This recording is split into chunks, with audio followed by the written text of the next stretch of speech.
Permítanme explicar algo que las élites corporativas de Washington no quieren que ustedes entiendan sobre la crisis que se está desarrollando ahora mismo entre Estados Unidos, Rusia y México. Lo que los medios presentan como drama político personalizado entre líderes individuales es en realidad la manifestación más clara hasta el momento del colapso estructural del sistema imperial estadounidense. Y cuando digo colapso, no estoy usando hipérbole, estoy describiendo un proceso económico observable y medible que sigue las leyes históricas del capitalismo que Marx identificó hace más de un siglo. Aquí está lo que realmente está sucediendo, despojado de toda la propaganda y el teatro mediático. Rusia no está furiosa con Trump por razones emocionales o ideológicas. Está respondiendo racionalmente al hecho de que Estados Unidos ha demostrado ser un socio completamente no confiable en cualquier acuerdo económico o político. México no advirtió a Estados Unidos por diplomacia cortés, sino porque entiende perfectamente que cuando un imperio entra en declive terminal, sus acciones se vuelven cada vez más erráticas y peligrosas para todos sus vecinos. Y cuando digo que Estados Unidos está cancelando todo, me refiero literalmente a eso. Está cancelando décadas de acuerdos comerciales, tratados de cooperación, mecanismos de coordinación financiera y sistemas de consulta diplomática que formaban la arquitectura institucional de su hegemonía global. Esto no es fortaleza, es pánico. Es el comportamiento de un sistema que sabe que está perdiendo control y está dispuesto a destruir las instituciones que una vez controlaba antes que permitir que otros las usen. Desde mi perspectiva como economista que ha estudiado los ciclos de crisis del capitalismo durante 5 décadas, lo que estamos presenciando es textbook imperial overstretch, combinado con crisis de legitimidad interna. Estados Unidos está tratando de mantener una posición global dominante que su base económica ya no puede sostener, mientras que internamente enfrenta niveles de desigualdad, decadencia infraestructural y polarización política que hacen imposible el consenso necesario para una estrategia coherente de largo plazo. Para entender la furia rusa y las advertencias mexicanas, necesitamos examinar la secuencia de eventos económicos que llevaron a este momento. No estamos hablando de personalidades o culturas nacionales, estamos hablando de intereses materiales de clases específicas respondiendo a presiones estructurales del sistema capitalista global. Comencemos con Rusia. Durante la década de los 90, después del colapso de la Unión Soviética, las élites rusas intentaron integrarse completamente al sistema capitalista occidental. Privatizaron virtualmente toda la economía, permitieron que el capital occidental comprara activos rusos a precios de liquidación, adoptaron políticas de libre mercado extremo que causaron el colapso del nivel de vida de la mayoría de la población. Era exactamente lo que Washington había exigido. ¿Cuál fue el resultado? En lugar de ser recompensada con membresía plena en el Club Occidental, Rusia fue tratada como un Estado cliente subordinado. La OTAN se expandió hasta las fronteras rusas. Las corporaciones occidentales extrajeron recursos rusos sin transferir tecnología significativa. El sistema financiero ruso permaneció dependiente de instituciones controladas desde Nueva York y Londres. Rusia había cumplido todas las condiciones del capitalismo neoliberal y aún así fue mantenida en posición subordinada. Putin representa, entre otras cosas, la respuesta de sectores de la clase dominante rusa que decidieron que la integración subordinada al sistema occidental no era viable. No estoy aquí para defender o atacar a Putin como individuo. Estoy analizando las fuerzas estructurales que su gobierno representa. Estas fuerzas decidieron que Rusia necesitaba desarrollar capacidades económicas y militares independientes que le permitieran negociar con Occidente desde una posición de fuerza. Esto llevó a décadas de lo que podríamos llamar competencia capitalista civilizada. Rusia desarrolló sus exportaciones energéticas, modernizó su capacidad militar, construyó alianzas alternativas, pero seguía operando fundamentalmente dentro del sistema financiero global dominado por Occidente. Incluso después de las sanciones de 2014 por Crimea, Rusia mantuvo conexiones significativas con el sistema occidental. Pero en 2022, con las sanciones masivas después de la invasión de Ucrania, Estados Unidos y Europa esencialmente expulsaron a Rusia del sistema financiero occidental, congelaron las reservas del Banco Central ruso, cortaron a los bancos rusos de SWIFT, prohibieron las importaciones de energía rusa, confiscaron propiedades privadas de ciudadanos rusos sin debido proceso legal.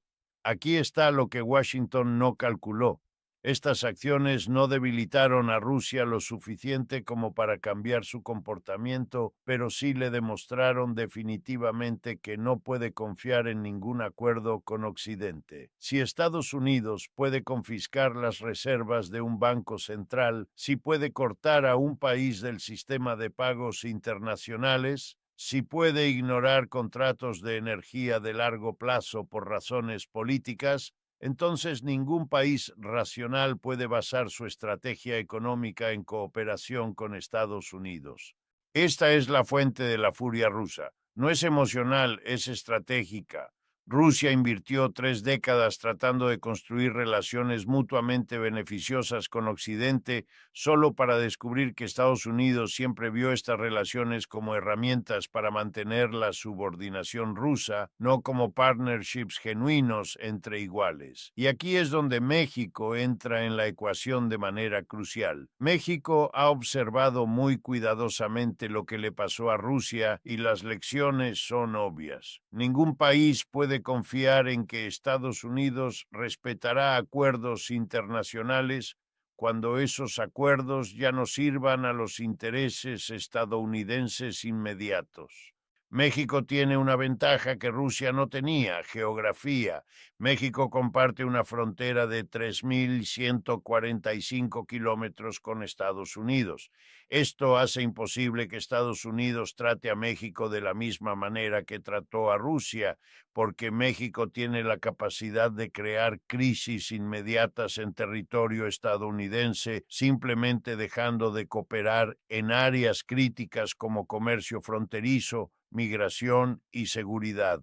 Pero México también tiene una desventaja que Rusia no tenía: dependencia económica extrema. Aproximadamente el 80% del comercio exterior mexicano es con Estados Unidos. Millones de empleos mexicanos dependen de esta relación.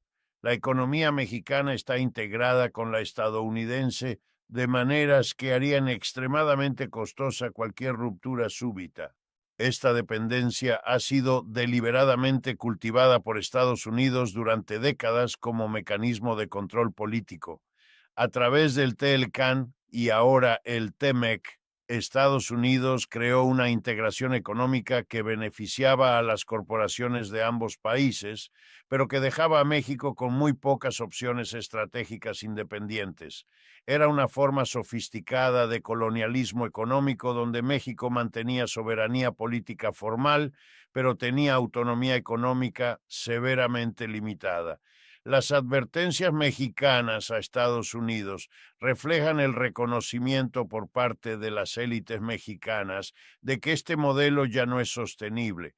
Cuando ven lo que Estados Unidos le hizo a Rusia, entienden que la dependencia total es una vulnerabilidad estratégica inaceptable.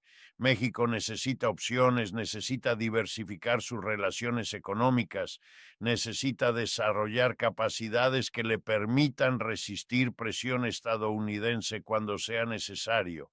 Por eso México ha estado expandiendo silenciosamente sus relaciones con China, fortaleciendo vínculos con otros países latinoamericanos, explorando membresía en organizaciones como los BRICS, que operan independientemente de las instituciones dominadas por Estados Unidos. No es antiamericanismo, es pragmatismo geopolítico básico. Ahora analicemos qué intereses de clase específicos están impulsando estas dinámicas, porque esta no es una historia sobre países abstractos, sino sobre grupos sociales concretos con intereses materiales específicos. En Estados Unidos tenemos una fractura creciente entre diferentes sectores de la clase dominante.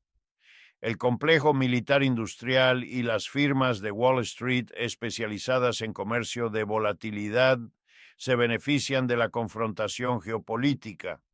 Más tensión significa más gasto militar, más demanda de activos refugio denominados en dólares, más oportunidades de comerciar con crisis. Para estos sectores, la fragmentación del orden internacional es rentable, pero las corporaciones multinacionales que dependen de cadenas de suministro globales están aterrorizadas. General Electric necesita mercados globales para sus turbinas.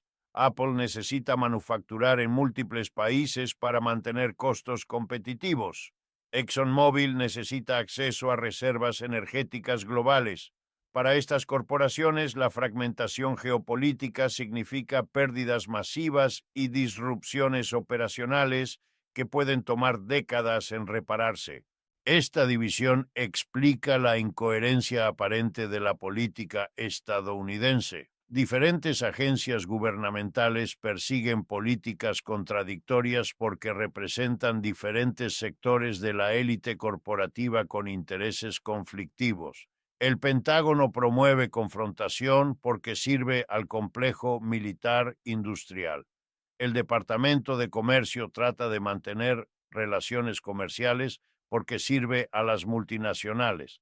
El Tesoro impone sanciones financieras porque sirve a Wall Street. En Rusia, la situación es más clara. Las sanciones occidentales unificaron a la clase dominante rusa alrededor de una estrategia de desarrollo independiente.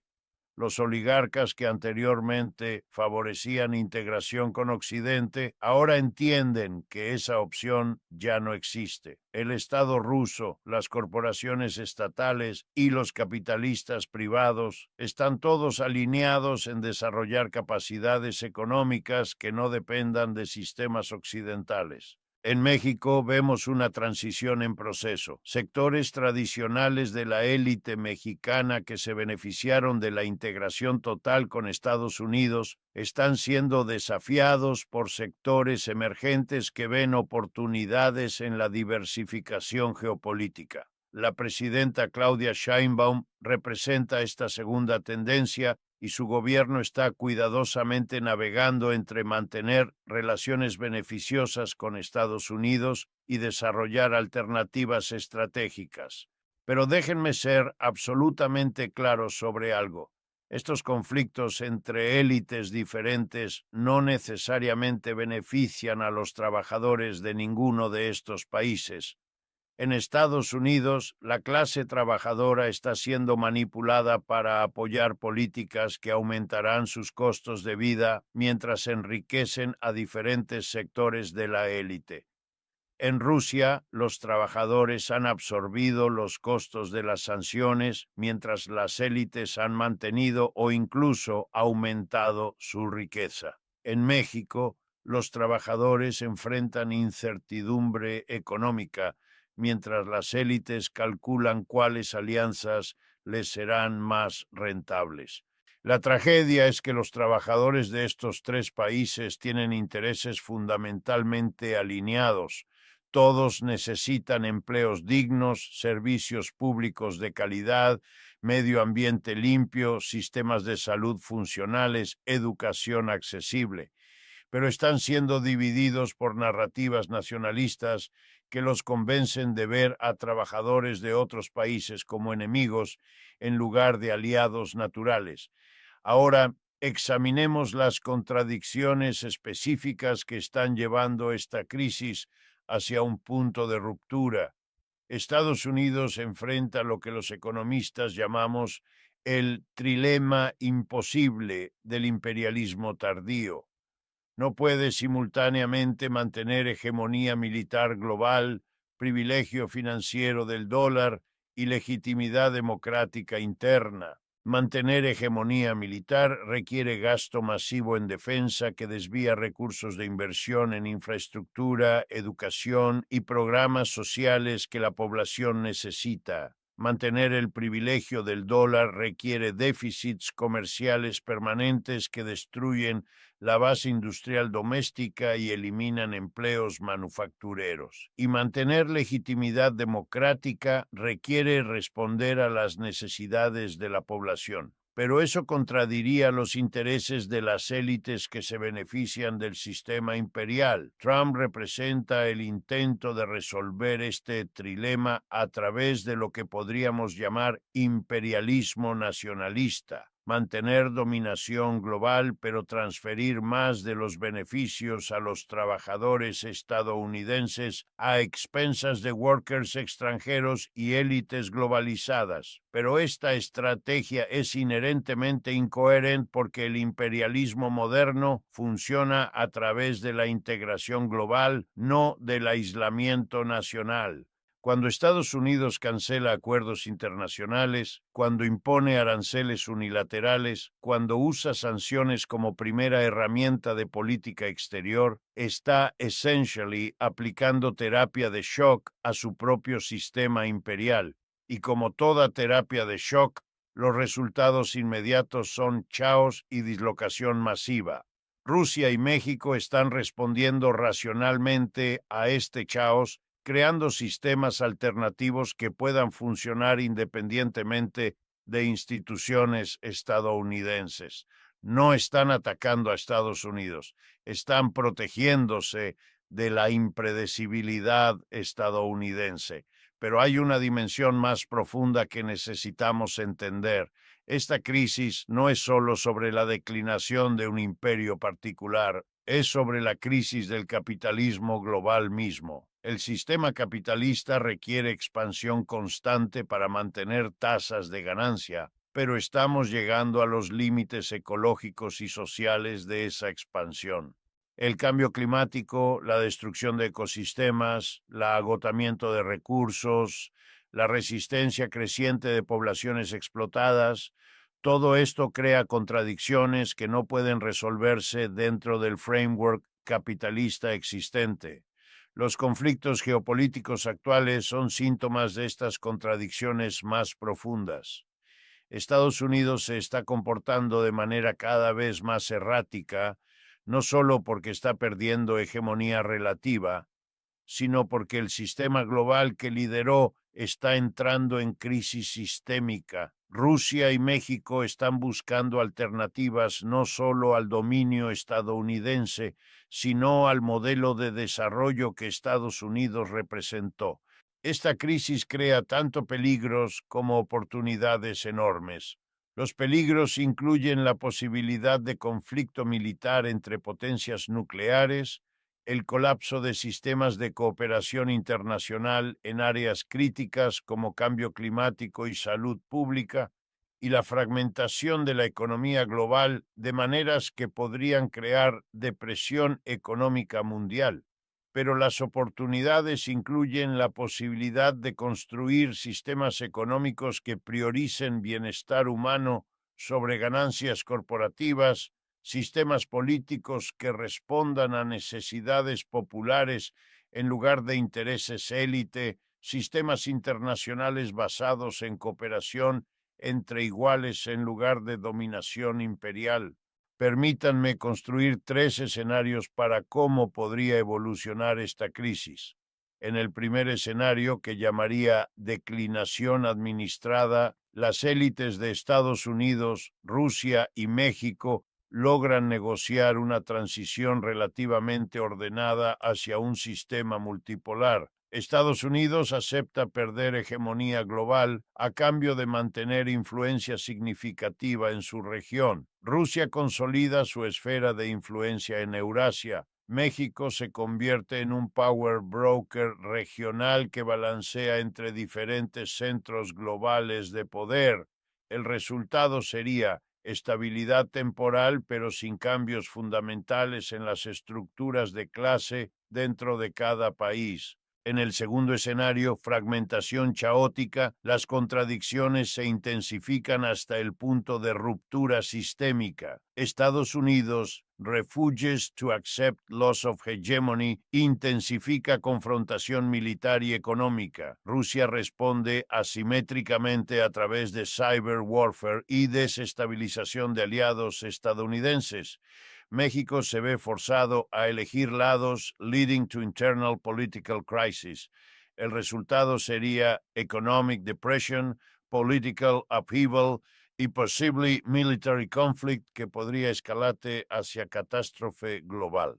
En el tercer escenario, que llamaría transformación democrática, las crisis geopolíticas catalicen movimientos populares en los tres países que challenge not just current policies, but underlying economic systems. American workers organize against both the military-industrial complex y las multinacionales que han extracted wealth from their communities. Russian workers demand democratic control over their country's vast natural resources.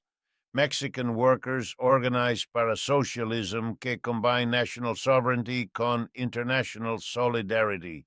El resultado podría be emergence of genuinely democratic societies que cooperate internationally based and mutual benefit rather than exploitation. Obviamente, este tercer escenario es el más optimista y también the least likely en el short term, pero history shows que periods de crisis hegemónica create openings for transformations que would be impossible durante times de stability. Las contradicciones actuales del sistema capitalista global son tan severas que some form de transformation fundamental es inevitable. La cuestión es whether esa transformation será controlled by elites who manage decline in sus own interests, or by popular movements que create something genuinely better. Para que el tercer escenario sea posible, trabajadores en los tres países need to understand que their real enemies are not workers in other countries, but their own ruling classes qui benefit from current system de exploitation I conflict. An American worker has more in common con a Russian worker or Mexican worker than con an American billionaire. Same para workers everywhere. Esto requires building international solidarity based in shared class interests rather than accepting nationalism that divides workers along artificial lines. Requires understanding that capitalism is inherently expansionist and exploitative, regardless to which country dominates the system. Requires recognizing that real security para workers everywhere comes not from military dominance, but from economic systems que guarantee decent living standards for everyone. Las fury rusa, las warnings mexicanas y los cancellations americanos son all symptoms de la misma underlying crisis, el failure del capitalismo global para deliver prosperity, security, y sustainability para la majority of human beings. This crisis will continue to intensify until we address its root causes, not just its geopolitical manifestations. Los próximos months y years will be crucial in determining what direction this transformation takes. If popular movements can organize internationally para challenge the capitalist system itself, podríamos see emergence de something genuinely better. If not, we're likely to see continued chaos, conflict, suffering, while different elite factions fight over control of a fundamentally broken system. The choice is ours, pero time is running out. Las contradictions of global capitalism are becoming más severe cada día. Climate change, inequality, political instability, all are accelerating. We can either organize para fundamental change, or we can allow current system to destroy itself and possibly take much to human civilization con it. That's why understanding what's really happening between United States, Russia, and Mexico is so important. It's not about taking sides in geopolitical conflicts. It's about understanding las structural forces que drive these conflicts y working para transform the underlying system que makes such conflicts inevitable. Porque al final del día, no matter quién wins competition para global dominance, if system remains based in exploitation de workers y destruction del environment, todos lose.